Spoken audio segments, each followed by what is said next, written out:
Hello students and viewers, I am Pramod sir and today I am going to teach you voice. Voice मतलब वाच्य।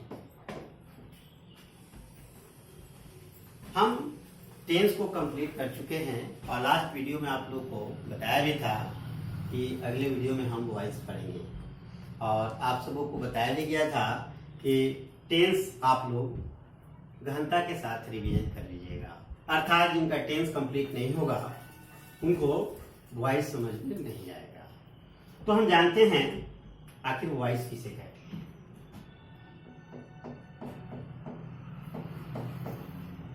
Definition.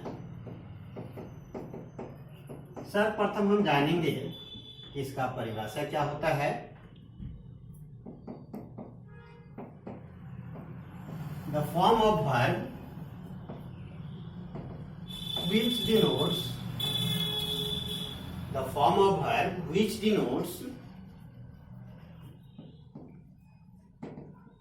subject does an action, subject does an action or action is done to it, is called voice। एक बार आपको इसको repeat कर देते हैं, आप लोग भी मिला लीजिएगा।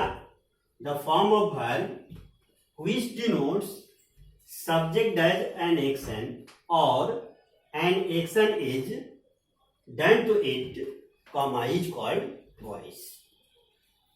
ये रहा हमारा इंग्लिश का डेफिनेशन। अब इसे हम हिंदी में जानते हैं।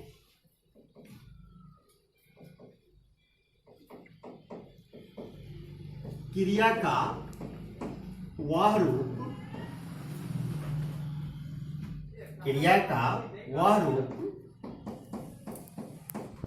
जिससे यह बोध होता है कि क्रिया का वह रूप जिससे यह बोध होता है कि सब्जेक्ट कुछ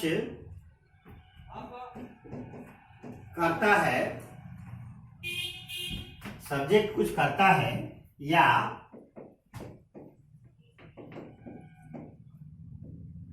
सब्जेक्ट के ऊपर ही कुछ किया जाता है, वॉइस कहलाता है।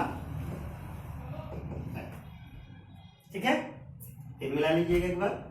क्रिया का वह रूप जिससे यह बोध होता है कि सब्जेक्ट कुछ करता है या सब्जेक्ट के ऊपर ही कुछ किया जाता है, वॉइस कहलाता है। ठीक है, तो ये रहा हमारा वॉइस हम किसे कहते हैं। अब इसे हम जानेंगे उदाहरण के माध्यम से। जैसे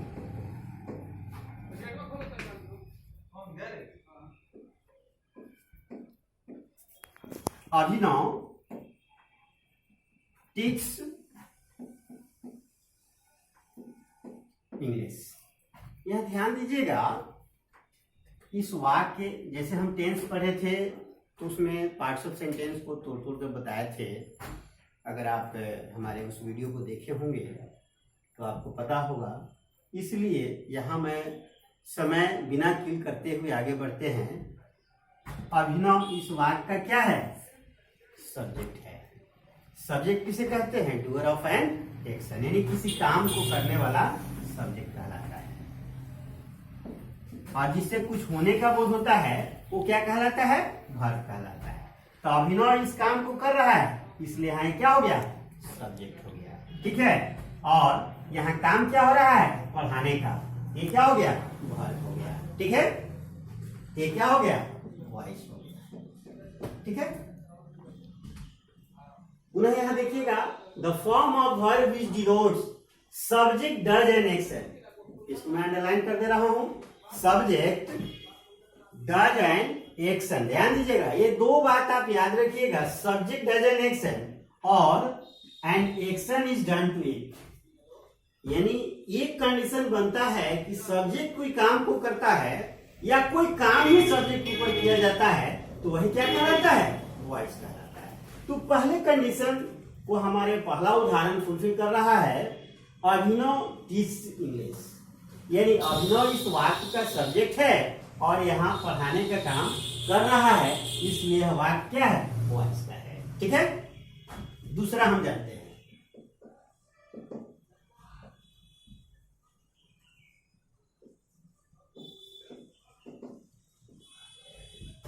अभिनव इज टॉट इंग्लिश। यहां आपको परेशानी नहीं होनी चाहिए, क्योंकि अभिनव तो आप अभी पढ़े हैं कि ये सब्जेक्ट है, क्या टीच का ये रूप है, ये भी जानते हैं कि वर्ब है। ठीक है, तो यहां कुछ अलग चीज हो रहा है, यह काम ही, एरो पर ध्यान दीजिएगा, यहाँ एरो इधर है और यहाँ एरो इधर। ठीक है, यानी यह काम ही सब्जेक्ट के ऊपर किया जा रहा है। अगर पहले वाक्य का हिंदी की बात करें तो इसका हिंदी होगा अभिनव टीच इंग्लिश, का मतलब हुआ कि अभिनव अंग्रेजी पढ़ाता है। अगर दूसरे वाक्य की अगर बात करें तो इसका हिंदी होगा अभिनव को अंग्रेजी पढ़ाया जाता है। यह हिंदी इसलिए बता दिए हैं क्योंकि बिहार बोर्ड, बिहार तो ऐसे भी यहाँ के बच्चों की इंग्लिश थोड़ी कमजोर होती है और हर जगह हिंदी ही हिंदी होता है, इसलिए आपके बचपन से आप हिंदी पढ़ते आए हैं। अगर कंप्लीटली इंग्लिश की अगर बात हम करें तो बहुत सारे बच्चों की प्रॉब्लम होने लगती है। हाँ, कुछ ऐसे बच्चे हैं जिन्हें प्रॉब्लम नहीं होती है लेकिन उनकी संख्या काफी कम होती है, इसलिए हिंदी बताना यहाँ जरूरी हो जाता है। तो अब आपको समझ में आ गया होगा कि यह काम ही यह सब्जेक्ट ऊपर हो रहा है, तो इसलिए क्या होगा, ये भी वॉइस हो गया। ठीक है, तो इसके आगे हम पढ़ते हैं नेक्स्ट। अब हम यहां जानेंगे वॉइस के प्रकार, यानी काइंड्स ऑफ वॉइस।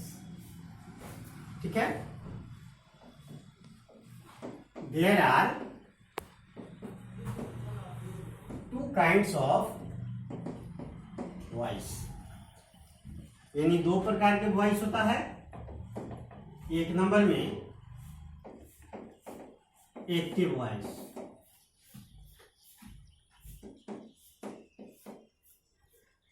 कर्तृवाच्य, इसका हिंदी अगर होता है कि हिंदी की अगर बात करें तो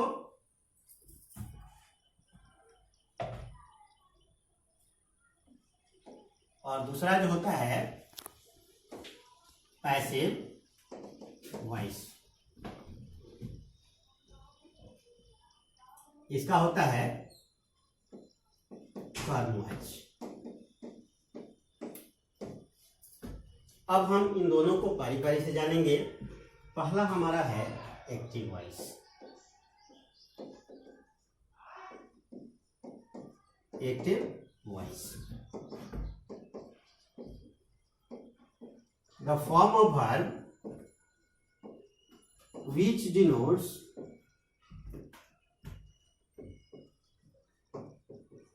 subject does,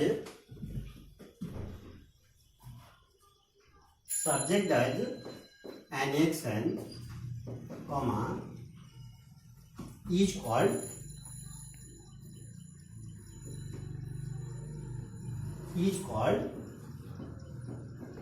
active voice। इसे मिला लीजिएगा, the form of verb which denotes subject does an action, comma, is called active voice. इसका हिंदी होता है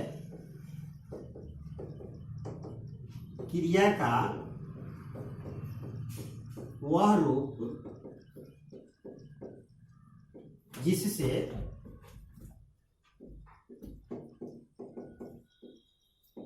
यह बोध होता है कि सब्जेक्ट कुछ करता है, कॉमा एक्टिव वॉइस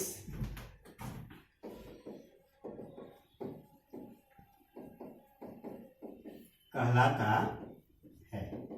इसे हम दूसरे शब्द में भी समझते हैं, यानी वह वाक्य जिसमें सब्जेक्ट की प्रधानता होती है उसे हम एक्टिव वॉइस का वाक्य कहते हैं। ठीक है, तो इसे हम उदाहरण के माध्यम से जानते हैं।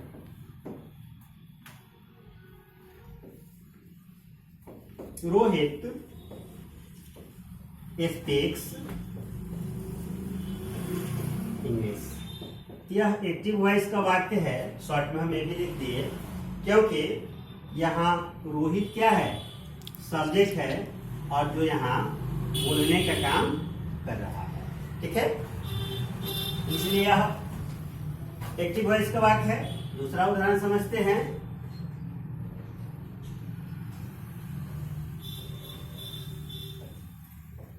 They have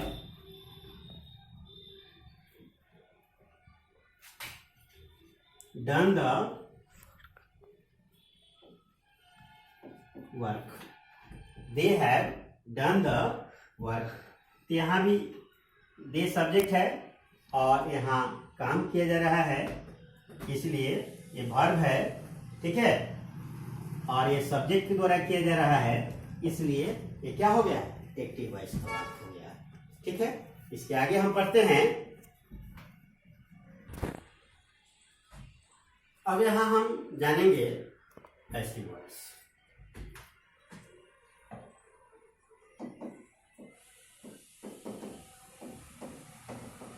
passive voice, the form of verb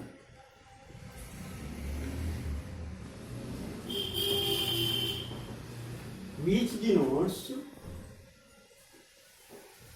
the form of verb which denotes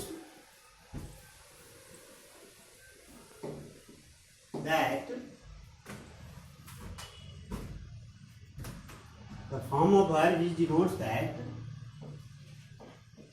an action is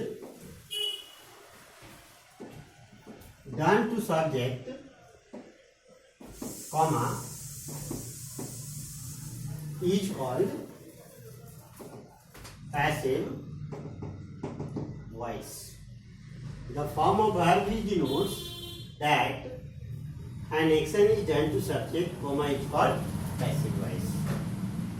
यानी कहने का मतलब हुआ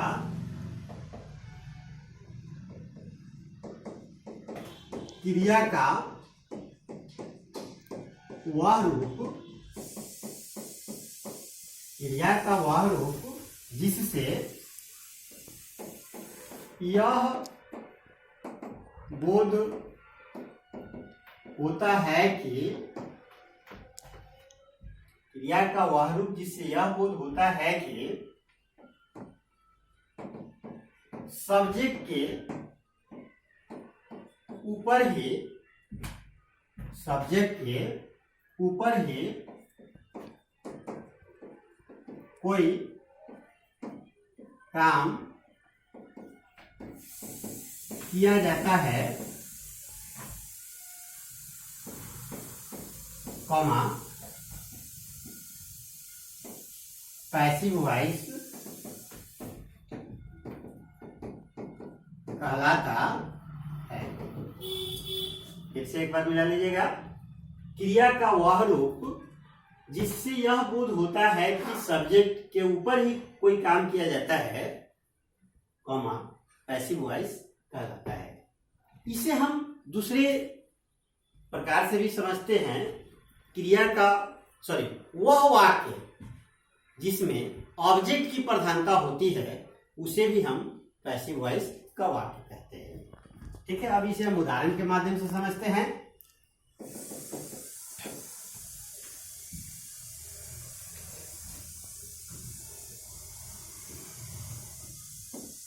Rohit is taught English.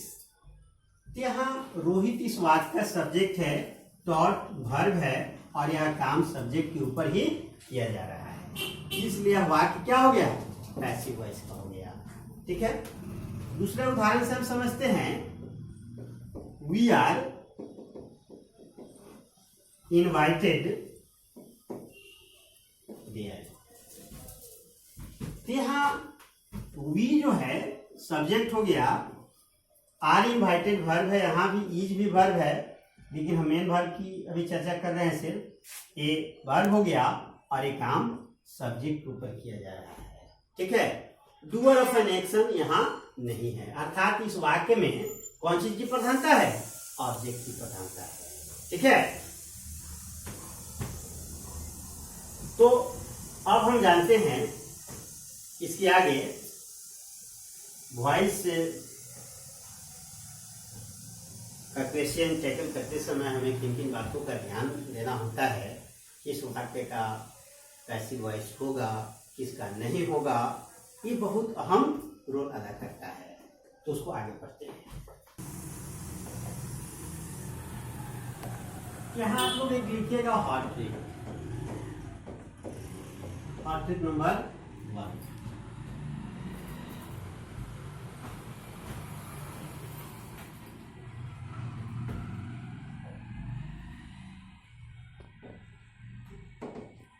Passive voice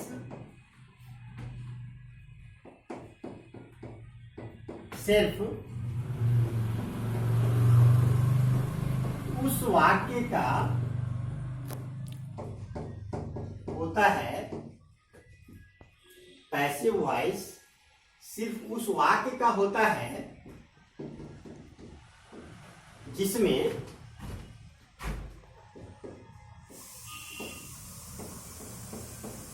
transitive verb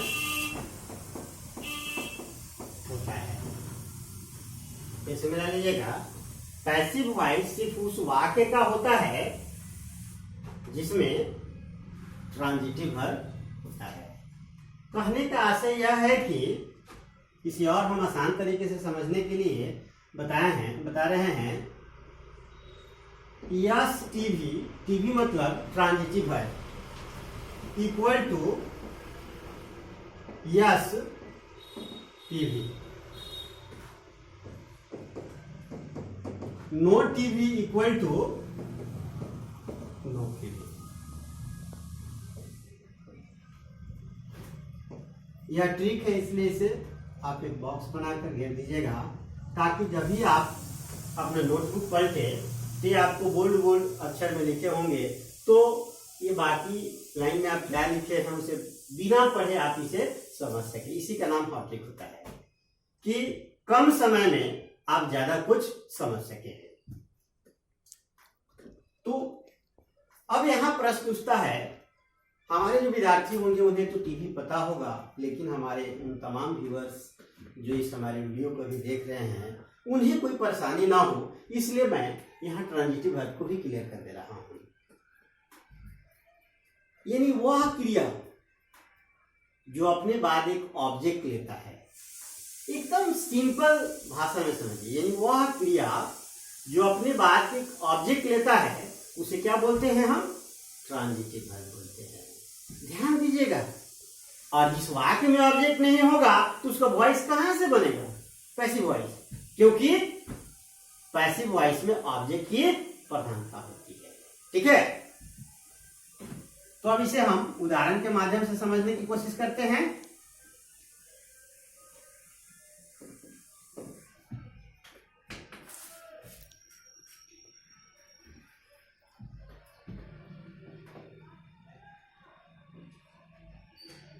I teach English. I teach English. यहाँ ध्यान दीजिएगा, टीच जो है यहाँ क्या है, ट्रांजिटिव वर्ब है। ये क्या है, टीवी है। यह टीवी क्यों है, क्योंकि टीच जहां भी आएगा यह अपने बाद एक ऑब्जेक्ट के साथ ही आएगा, ठीक है। इसका प्रयोग बिना ऑब्जेक्ट का संभव ही नहीं है। क्या पढ़ाते हैं, इंग्लिश पढ़ाते हैं, हिंदी पढ़ाते हैं, उर्दू पढ़ाते हैं, संस्कृत पढ़ाते हैं, कुछ न कुछ ऑब्जेक्ट के साथ ही आएगा। उसी क्रिया को हम क्या बोलते हैं, ट्रांजिटिव वर्ब बोलते हैं, ठीक है। तो ये तो क्लियर हो गया कि यह एक्टिव वॉइस का वाक्य है, ठीक है। क्यों एक्टिव वॉइस का वाक्य है, क्योंकि यह सब्जेक्ट है और यह सब्जेक्ट इस काम को कर रहा है। ध्यान से समझिएगा बिना किसी परेशानी को। तो सब्जेक्ट इस काम को कर रहा है, इसलिए क्या है, एक्टिव वॉइस का वाक्य है, ठीक है। अब इसका पैसिव कैसे होगा उसे हम, हालांकि आगे इसकी चर्चा हम करेंगे, एक्टिव से पैसिव बनाने का नियम, लेकिन मैं यहाँ आपको बता दे रहा हूं क्योंकि हम पैसिव वॉइस की चर्चा कर रहे हैं। तो इसका पैसिव वॉइस बनेगा, इंग्लिश इज